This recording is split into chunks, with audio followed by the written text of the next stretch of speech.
नाज़रीन, एक नई वीडियो के साथ मैं हुआ आपका मेज़बान रज़ा अब्बास। पाकिस्तान बेच दिया गया है। पाकिस्तान ने अपने अड्डे अमेरिका के हवाले कर दिए हैं ईरान के मुखालिफ, और पाकिस्तान ने एक बार फिर से रशिया, चाइना, ईरान के ब्लॉक से निकलकर मगरबी ताकतों और अमेरिका के ब्लॉक में जा चुका है। और हुकूमत पाकिस्तान ने इस चीज़ की तस्दीक कर दी है कि हुकूमत पाकिस्तान बाज़ाब्ता तौर के ऊपर अमेरिकी सदर डोनाल्ड ट्रंप को नोबेल प्राइज़ 2026 के लिए उन्होंने नामजद कर दिया है। और ये सब कुछ हो जाने के बावजूद भी ईरान की खुफिया एजेंसी ने पाकिस्तान की खुफिया एजेंसी के साथ इंतहाई अहम और हसास मालूमात शेयर की हैं, जो कि पाकिस्तान में एक बड़ी तबाही का पेश खैमा हो सकती थी।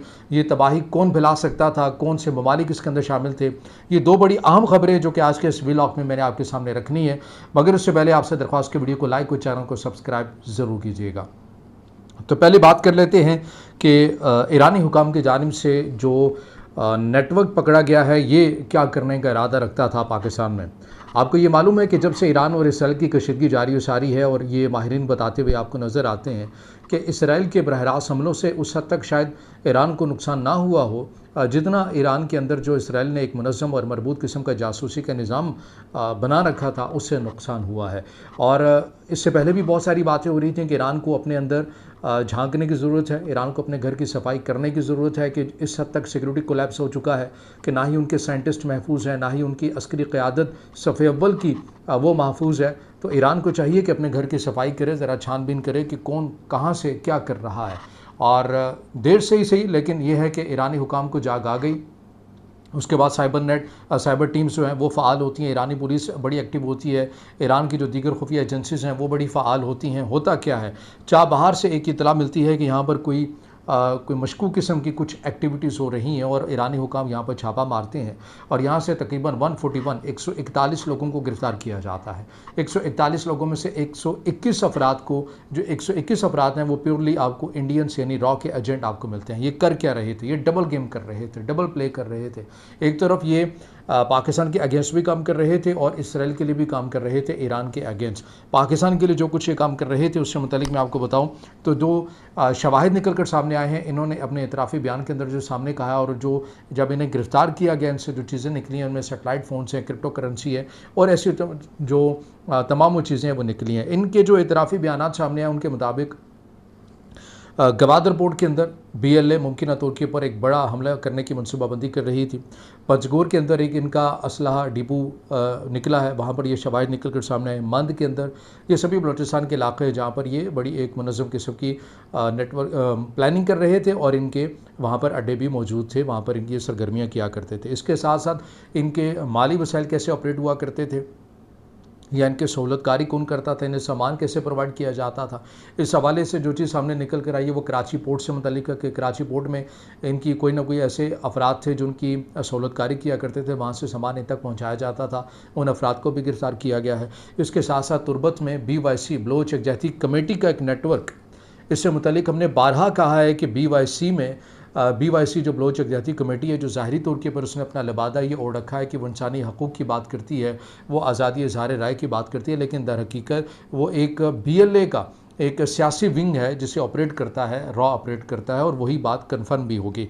तो जब इन लोगों ने अपने इतराफ़ी बयान दिए तो उसके अंदर इन्होंने तस्लीम किया कि हमारे यहाँ पर पॉइंट्स हैं।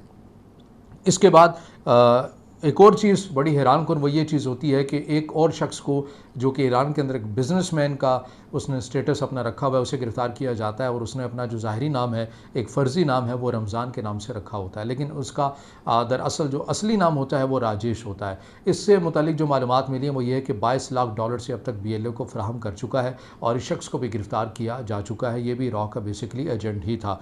अब इन तमाम चीज़ों के आ जाने के बाद ईरानी हुकाम की जानिब से पाकिस्तान के हुकाम के साथ ये तमाम तर मालूमात को शेयर किया गया, और पाकिस्तान की खुफिया एजेंसी एक्टिव हुई, और उन्होंने पंजगोर में जाकर पहली फुर्सत में ही इनका जो असला डिपो था उसे सील किया। गवादर पोर्ट के अंदर जो इनका हमले की मनसूबाबंदी की जा रही थी उसे पेशगी इक़दाम करते हुए नाकारा बनाया गया, और मंद में भी जहाँ जहाँ पर इनकी एक्टिविटीज़ थी, सरगर्मियाँ थी, मराकज़ थे, उन्हें भी अपनी कस्टडी में ले लिया है। इसके साथ साथ तुरबत में BYC इनका जो सोशल मीडिया था उसे अपनी कस्टडी में ले लिया है रियासत पाकिस्तान की जानिब से। और उसके बाद आप देख रहे होंगे, आप ख़ुद भी मुशाहिदा कर रहे होंगे कि बलूचिस्तान के अंदर उस हद तक अब आपको सरगर्मियाँ नहीं होती हुई नज़र आती। मैं ये नहीं कहता कि बिल्कुल ख़त्म हो गई हैं, लेकिन किसी हद तक कम हो गई हैं। उसकी वजह यह है कि पूरा नेटवर्क एक बार तोड़ दिया गया है, वहाँ पर उसको नाकामी हुई है।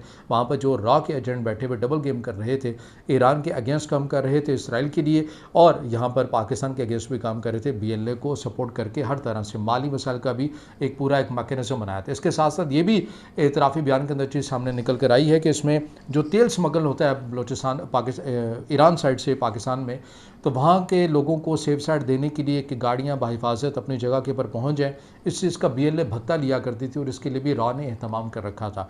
तो ये इनके एक आप इसे कह लें कि मईशत की एक जगह पर कनेक्शन थे पूरे के पूरे, कि किस तरह से सामान मिल रहा है, कैसे मिलना है और किस तरह से अफराद क़ुव्वत आनी है और कैसे बैठ कर ऑपरेट करना है। तो ये तमाम वो हक़ाइक़ है जो ईरानी हुकाम की जानिब से पाकिस्तान के हुकाम के हवाले कर दिए गए हैं, और ये एक बड़ी कामयाबी भी समझा जा रहा है। अब इसके साथ दूसरी खबर के ऊपर आ जाते हैं कि फील्ड मार्शल ने पाकिस्तान को सौदा कर लिया है, ईरान के अगेंस्ट पाकिस्तान ने अड्डे दे दिए। इस खबर को समझने के लिए आपको माजी में जाना पड़ेगा, तभी आप इस सारी सिचुएशन को समझ सकेंगे। आपको याद होगा कि जब पाकिस्तान तहरीक इंसाफ की हुकूमत थी, इमरान खान साहब वज़ीर-ए-आज़म थे और उस वक्त के जो आर्मी चीफ थे वो जनरल कमर जावेद बाजवा साहब थे। उस वक्त कमर जावेद बाजवा साहब ने अमेरिका का दौरा किया था, और उसमें उस वक्त इमरान खान साहब ने भी, अमेरिकी सदर डोनाल्ड ट्रंप, उस वक्त भी अमेरिका के सदर डोनाल्ड ट्रंप भी थे, उनसे मुलाकात की थी। अच्छा, इसमें यह बात बताऊं कि उस वक्त के जो वज़ीर-ए-आज़म इमरान खान थे, उनका दौरा तय नहीं था कि उन्होंने जाना है अमेरिका जाना है और अमेरिकी सदर डोनाल्ड ट्रंप से मुलाकात करनी। बेसिकली जो दौरा तय था वो पाकिस्तान के आर्मी चीफ कमर जावेद बाजवा साहब का दौरा तय था। लेकिन बाजवा साहब ने कहा कि यार कुछ करें, हमारे जो वज़ीर-ए-आज़म हैं उन्हें भी यहाँ पर लेकर आएँ और कुछ थोड़ी बहुत वोट को इज़्ज़त भी दें। तो ये उस मानों में एक ये चीज़ हो गई थी। उसके अंदर जो सबसे हैरानकुन चीज़ थी वो ये थी कि पेंटागन की जानिब से किसी भी गैर मुल्की आर्मी चीफ को 21 तोपों की सलामी दी गई थी, और इस वक्त बैनुल-अक़वामी जरीदे भी लिख रहे थे आखिर ये हुआ क्या है कि पेंटागन ने अपनी रवायत से हट कर एक गैर मामूली काम किया है और 21 तोपों की सलामी दी है पाकिस्तान के आर्मी चीफ को। तो होने क्या जा रहा है, और ये जो कुछ होने जा रहा था चीज़ वाज़ेह जो क्लियर हुई वो तब हुई जब ये दौरा ख़त्म हुआ और वज़ीर-ए-आज़म इमरान खान साहब अपने मुल्क जब पाकिस्तान वापस आते हैं और वो कहते हैं अपने लोगों से मुखातिब होकर के, देखिए मैं तो एक और वर्ल्ड कप जीत कर आया हूँ। और उस वर्ल्ड कप की कीमत क्या थी, वो कुछ ही दिनों के बाद मोदी की जानिब से कश्मीर की मकबूजा कश्मीर की खसूसी हैसियत को ख़त्म कर दिया गया। फिर उसका हल ये निकाला गया कि आधा घंटा लोग खड़े होंगे, धूप में खड़े होंगे, एहतजाज करेंगे, और इसे हासिल क्या करना है, हासिल ये करना है कि कश्मीर आज़ाद करना है। ये बड़ी एक मज़क्का खेज़ तहरीक का ऐलान किया था इमरान खान साहब ने। बहरहाल ये हुआ, ये उस वक्त उसके असरात ये थे। अब एक और चीज़ मैं आपके सामने रखता हूँ, जब नवाज शरीफ साहब हुकूमत में थे, वज़ीर-ए-आज़म थे, और उस वक्त सऊदी अरब और यमन की लड़ाई बड़े ज़ोरों के ऊपर थी। सऊदी अरब की जानिब से बाकायदा तौर पर पाकिस्तान से डिमांड की गई कि वो अपनी अफ़वाज को भेजें, ग्राउंड पे उतारें यमन के अगेंस्ट। पाकिस्तान में इस वक्त पाकिस्तान की अवाम में एक बड़ा गम गुस्सा था कि पाकिस्तान को इस जंग का हिस्सा नहीं बनना चाहिए। अगर वो बना तो पाकिस्तान के अंदर मसले की बुनियादों के ऊपर एक खाना जंगी शुरू हो सकती है जो फिर किसी के हाथ में नहीं रहेगी। और उसका जो दूसरा फैक्टर था वो इमरान खान साहब उस वक्त अपोजिशन लीडर थे और उन्होंने इस बात के ऊपर बड़ी स्ट्रॉन्ग किस्म की अपोजिशन भी की थी। ज़ाहिर है जब वो वज़ीर-ए-आज़म बने तो फिर उन्होंने यमन के अगेंस्ट जाकर सऊदी अरब को सपोर्ट किया, लेकिन जब तक वो अपोजिशन लीडर थे तब तक उन्होंने इस बात की नफ़ी की कि नहीं, हमें फ़ौजें जो हैं वो नहीं भेजनी चाहिए। तो उस वक्त फिर नवाज शरीफ साहब ने एक कीमत भी अदा की, अरब ममालिक उनसे नाराज़ हुए, सज़ाएँ भुगती। वो सारा कुछ चीज़ें जो है वो ऑफ द रिकॉर्ड नहीं बल्कि ऑन द रिकॉर्ड ही हैं। एक ये दो चीज़ें। अब इसके ऊपर बात कर लेते हैं जो कुछ अभी हुआ है।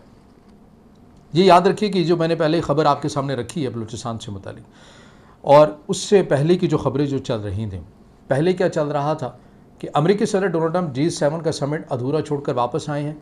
रस्ते में ही उन्होंने ट्वीट कर दिया, तेहरान खाली कर दें, तबाही होने लगी है। वॉल स्ट्रीट जर्नल खबर ये देता है कि अमेरिकी सदर डोनाल्ड ट्रंप की जानिब से ईरान के ऊपर बाज़ाब्ता हमले करने की मनसूबाबंदी दे दी गई है। वक्त का तयन किया जाएगा लेकिन मनसूबाबंदी तय होगी है। उसके बाद क्या हुआ, उसके बाद फील्ड मार्शल आसिम मुनीर के साथ मुलाकात होती है, और उस मुलाकात के अंदर ज़ाहिर है दो मुलाकातें होती हैं, दो तरह की मुलाकातें। एक 1-to-1 मुलाकात होती है अमेरिकी सदर और फील्ड मार्शल की, और दूसरी जो मुलाकात होती है उसमें स्टीव विटकॉफ भी होते हैं, मार्को रूबियो भी होते हैं, और पाकिस्तान साइड से फील्ड मार्शल तो होते ही हैं लेकिन उनके साथ DG ISI वो भी मौजूद होते हैं। और इस मुलाकात का दौरानिया बेसिकली 1 घंटा रखा गया था, लेकिन ये मुलाकात 2 घंटों तक जारी और सारी रही। अब इसके अंदर क्या हुआ, इसके अंदर जो बातें निकल कर सामने आई वो ये आई, उस वक्त भी हमने कहा था कि चीज़ें वक्त के साथ साथ आपको क्लियर होती जाएंगी। उसमें एक चीज़ तो क्लियर होगी कि पाकिस्तान की हुकूमत पाकिस्तान की जानिब से बाज़ाब्ता तौर के ऊपर अमेरिकी सदर डोनाल्ड ट्रंप को नोबेल इनाम के लिए नामजद कर दिया गया और वजह यह करार दी गई कि पाकिस्तान और भारत के माबैन जो कशीदगी थी उसमें सालिसी का किरदार अदा करते हुए जंग को रुकवाने के लिए अमेरिकी सदर डोनाल्ड ट्रंप ने एक कलीदी किरदार अदा किया। उसके बिहाफ के ऊपर पाकिस्तान ये डिमांड करता है कि नोबेल जो इनाम है वो अमेरिकी सदर डोनाल्ड ट्रंप को मिलना चाहिए। अब इसके बाद ये बातें बड़ी तेज़ी के साथ होने लगी कि पाकिस्तान ने ईरान मुखालिफ इत्तेहाद में जाने का फैसला कर लिया। तो देखिए जो खबरें निकल कर सामने आ रही थी, जो मैंने आपके सामने सारा पस मंज़र रखा कि फील्ड मार्शल से पहले मुलाकात की, उसके बाद क्या हुआ? उसके बाद तर्जमान वाइट हाउस की जानिब से कहा गया कि अमेरिकी सदर डोनाल्ड ट्रंप की जानिब से तो कोई ऐसी बात ही नहीं की गई कि वो उन्होंने ईरान के ऊपर हमला करने की मनसूबाबंदी दी। इन खबरों के अंदर कोई सदाकत नहीं। हालांकि वॉल स्ट्रीट जर्नल की ये खबर थी जिसे रॉयटर्स ने नकल किया, जिसे अल जज़ीरा ने नकल किया, जिसे दीगर इंटरनेशनल मीडिया ने नकल किया, लेकिन इसके अंदर तर्जमान वाइट हाउस की जानिब से इसकी तरदीद आ गई।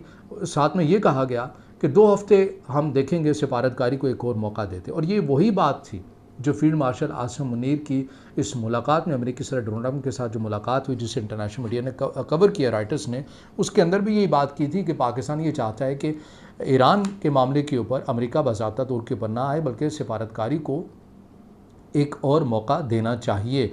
और फिर साथ में ये भी कहा गया पाकिस्तानी हुकाम की जानिब से, अगर अमेरिका ऐसा करता है और ये जंग इस खत्ते के अंदर मज़ीद फैलेगी तो बलूचिस्तान के हालात या पाकिस्तान के ऊपर भी इसके असरात हो सकते हैं। और यही वो वजह है कि अमेरिकी सदर डोनाल्ड ट्रंप की जानिब से कहा गया था कि पाकिस्तान ईरान की सिचुएशन को बेहतर समझता है। तो उसके बाद आपको चीज़ें तब्दील होती हुई नज़र आती हैं। अब इसका जायज़ा ले लेते हैं कि ये आखिर ये थुरियाँ कहाँ से निकल कर आ जाती हैं कि पाकिस्तान अड्डे दे रहा है, पाकिस्तान ये कर रहा है। देखिए, पहली बात तो ये कि पाकिस्तान इस चीज़ का मुतहम्मिल हो ही नहीं सकता कि पाकिस्तान ईरान के अगेंस्ट अपने अड्डे दे। उसकी वजह मैंने आपको पहली खबर के अंदर बुला दिया है कि बलूचिस्तान के अंदर क्या सिनेरियो बन सकता है पाकिस्तान के लिए। आप एक लम्हे के लिए ये सोचिए कि अभी जो ईरान का जो मैकेनिज़्म है, हुकूमत है, वो तो पाकिस्तान के साथ कॉपरेट भी करते हैं। उनकी इंटेलिजेंस पाकिस्तान के साथ इंटेलिजेंस शेयरिंग भी कर लेती है, जैसा कि इस खबर के अंदर भी की। लेकिन एक ऐसी हुकूमत आ जाती है, रजीम चेंज हो जाती है ईरान के अंदर, जो एक ऐसी हुकूमत हो जो मगरिब नवाज़ हो, जो अमेरिका नवाज़ हो, जो इसराइल नवाज़ हो। ज़ाहिर है जब ईरान की हुकूमत चेंज करने का मंसूबा हुआ तो कोई ऐसी हुकूमत तो नहीं लाई जाएगी जो कि पहले ही जैसी हो। कोई ऐसी ही लाई जाएगी ना जो कि इसराइल के लिए अच्छा मौक़िफ़ रखती हो, जो इसराइल के लिए थ्रेट ना बन सके, जो अमेरिका के लिए थ्रेट ना बन सके, जो मगरिब नवाज़ हो। और ऐसी हुकूमत का मतलब यह है कि वो भारत के भी करीब होगी। तो क्या पाकिस्तान एक लम्हे के लिए भी अफोर्ड कर सकता है कि बिल्कुल तफ्तान बॉर्डर के पास एक ऐसी हुकूमत आ जाए जो पाकिस्तान के लिए मुसलसल थ्रेट बने और पाकिस्तान एक ऐसी हुकूमत के ख़िलाफ़ जाकर काम करे जो पाकिस्तान के साथ इंटेलिजेंस शेयरिंग करती है, पाकिस्तान के साथ हर किस्म का ताउन करती है? पाकिस्तान मुतहम्मिल हो ही नहीं सकता। ये टेबल के ऊपर ऑप्शन ही नहीं है कि पाकिस्तान ईरान के ख़िलाफ़ जाकर कुछ ऐसा कर सकता है। और दूसरी बात, अड्डे देने की बात, अब ये बड़ी मज़ाक़ खेज़ बात है। अगर अमेरिका ने पाकिस्तान से अड्डे लेने हैं, वो इतनी दूर से उठकर इधर आएगा तो वो कतर की एयरबेस क्यों ना इस्तेमाल करे, वो अरब ममालिक की एयरबेस क्यों ना इस्तेमाल करे जहाँ पर उसके ऑलरेडी वसाइल सारे मौजूद हैं और कतर से ईरान का तो कोई फासला है भी नहीं, तो वो वहाँ से क्यों ना करे। ये बड़ी अहमकाना बात है कि पाकिस्तान एकदम अपने अड्डे दे देगा, ये कर देगा, वो कर देगा। इनके अंदर किसी भी किस्म की कोई कंसेप्ट नहीं है, ये फ़कत साजिशी थ्योरी ही है। इसके अंदर किसी भी किस्म का कोई हकीकत से ताल्लुक़ नहीं है कि पाकिस्तान ये कह दे कि, और एक ऐसे वक्त में कह दे जब पाकिस्तान ये भी जानता हो कि उसकी ख़ुद की भी एक मजबूत पोजीशन बन चुकी है, चाइना एक उभरती हुई ताकत है और अमेरिका और मगरबी ताकतें अब उस हद तक मौसर भी नहीं रही। एक ऐसे वक्त के अंदर पाकिस्तान एक डूबती हुई कश्ती में बैठ जाएगा? नहीं, ऐसा नहीं होगा। पाकिस्तान बैलेंस चाहता है। पाकिस्तान ने एक नफसियाती वार खेला है कि अमेरिका के सदर को ये बावर करवा सके, देखिए भाई हम तो आपको अमन के लिए नामजद कर रहे हैं, अब आप तो जंगों का हिस्सा तो नहीं बनेंगे, लेकिन नफसियाती तौर के ऊपर। लेकिन उसके बावजूद भी अगर अमेरिका बन भी जाता है 2 हफ्ते के बाद या कभी भी, तो फिर भी पाकिस्तान ईरान मुखालिफ नहीं जाएगा। अगर पाकिस्तान ईरान मुखालिफ जाता है तो उसको भी पता है कि उसकी एक कीमत है। पाकिस्तान ने तो अफ़गानिस्तान के अंदर जो कुछ किया है कि पहले सोवियत यूनियन को यहाँ से अमेरिका के साथ मिलकर भगाया और उसके बाद फिर अमेरिका को भी यहाँ से निकालने में पाकिस्तान ने अपना कलीदी किरदार अदा किया है। तो पाकिस्तान कभी भी इस खत्ते के अंदर नहीं चाहेगा कोई बैरूनी ताकतों का हिमायत याफ्ता इस खत्ते के अंदर, इस मुल्क के अंदर आके बैठ जाए जो पाकिस्तान के लिए मुसलसल एक थ्रेट बने। तो ये वो तमाम तर हक़ाइक़ है जो आज के इस वीडियो में मैंने आपके सामने रखे हैं।